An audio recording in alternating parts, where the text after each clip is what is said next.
तो क्या हाल चाल है। उम्मीद करता अच्छे बिकॉज मैं बहुत अच्छा हूं। देखो आज हम बात करेंगे नोबडी के बारे में। वीएनडी पे ये रिलीज हुई है एंड अभी तक देखो मैं इसका रिव्यू बहुत ज़्यादा लेट कर रहा हूँ। उसका रीज़न ये है कि ये इंडिया में हिंदी में भी रिलीज होने वाली थी, बट मैं नियर बाई थिएटर में नहीं लगी है एंड और कहीं लगी हो तो मुझे पता नहीं, तो इसलिए मैंने वीएनडी में देखी है। एंड कुछ और बातें क्लियर कर देता हूँ। वीएनडी में ये हिंदी में रिलीज़ नहीं हुई, वहाँ पे सिर्फ इंग्लिश में रिलीज हुई है एंड मैं इसके इंग्लिश में देख के रिव्यू कर रहा हूँ, तो मुझे हिंदी डबिंग का आइडिया नहीं है। इसके अलावा जो लोग इस मूवी को जॉन विक के बारे में कंपेयर कर सकते हैं, को बिल्कुल कंपेयर कर सकते हैं।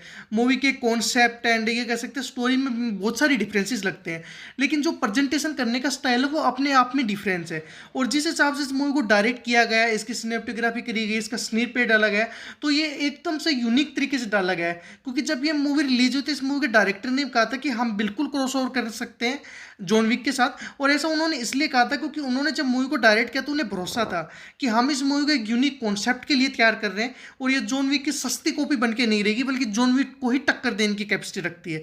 तो चलो सारी बातें क्लियर करेंगे, बट पहले एक छोटी सी रिक्वेस्ट, इस वीडियो को लाइक करने, चैनल सब्सक्राइब नहीं। तो वीडियो शुरू करते हैं, बट पहले इंट्रो।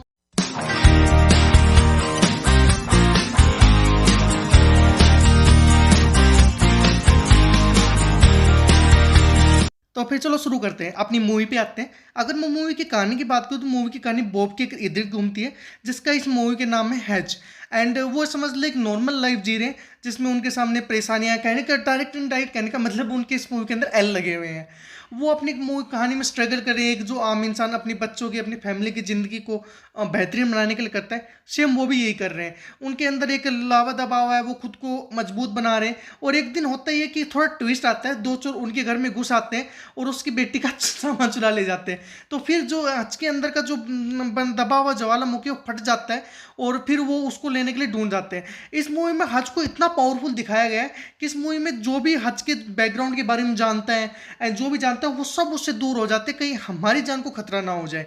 तो इस वजह से ये मूवी जॉन विक के इर्द गिर्द उड़ती कि हाँ कि जो जॉन विक जैसी भी है, बट इसकी जो सिनेमेटोग्राफी है, इसकी जो प्लॉट है, वो कुछ ना कुछ डिफरेंस लगती भी है।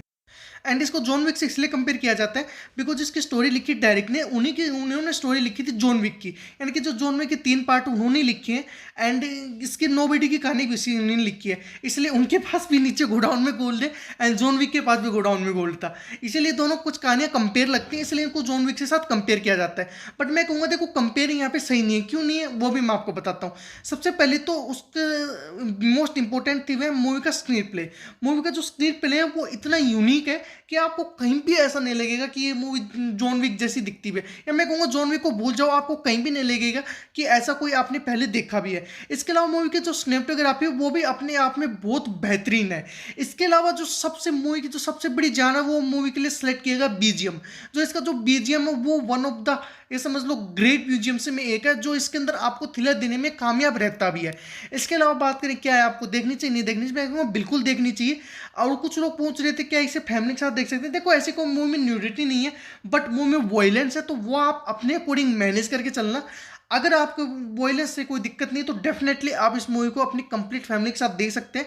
बट अगेन बता रहा हूँ वीएनडी पे ये मूवी सिर्फ सिर्फ इंग्लिश में रिलीज हुई है, हिंदी में रिलीज नहीं हुई है। इसके अलावा अगर मैं इतनी तारीफ कर रहा हूँ तो ऐसा नहीं है मूवी में कमी नहीं है। अब आ जाए मूवी के मेजर ड्रॉबैक्स पे, तो सबसे बड़ा ड्रॉबैक है करेक्टर डेवलपमेंट का। इस मूवी के जो मेन करेक्टर है उनको छोड़ के ऐसा लगता है कोई करेक्टर डेवलप किया नहीं गया है और सबका काम ऐसा ही है, मतलब कि ये समझ लो बस जितनी रिक्वायरमेंट थी उतना ही उनसे काम लिया गया बिना डेवलपमेंट के, और यही इस मूवी का मेजर ड्रॉ पॉइंट है। इसके अलावा मूवी की जो स्टोरी है वो भी आपको कुछ यूनिक नहीं देती, पर मैं अगेन बता चुका हूँ मूवी का जो स्क्रीन प्ले है वो अपने आप में यूनिक है। और इसके अलावा भी यूनिक है मूवी की एडिटिंग। जब आप मूवी को देखने बैठोगे तो बहुत से ऐसे सीन्स होंगे, बहुत से ऐसे एक्शंस होंगे जिनमें आपको एडिटिंग यूनिक दिखेगी, यानी कि ऐसे आपने पहले किसी हॉलीवुड की मूवी तो डेफिनेटली नहीं देखी होगी।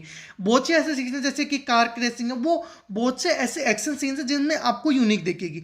इसके अलावा मूवी की जो स्टोरी है मैं अगेन बता रहा हूँ उसमें कुछ भी नया है एक्सेप्ट मत करना, यानी क्लाइमैक्स भी आप अपने अकॉर्डिंग उसमें एक्सेप्ट कर लेंगे, तो क्लाइमैक्स में भी आपको कुछ नया नहीं आएगा।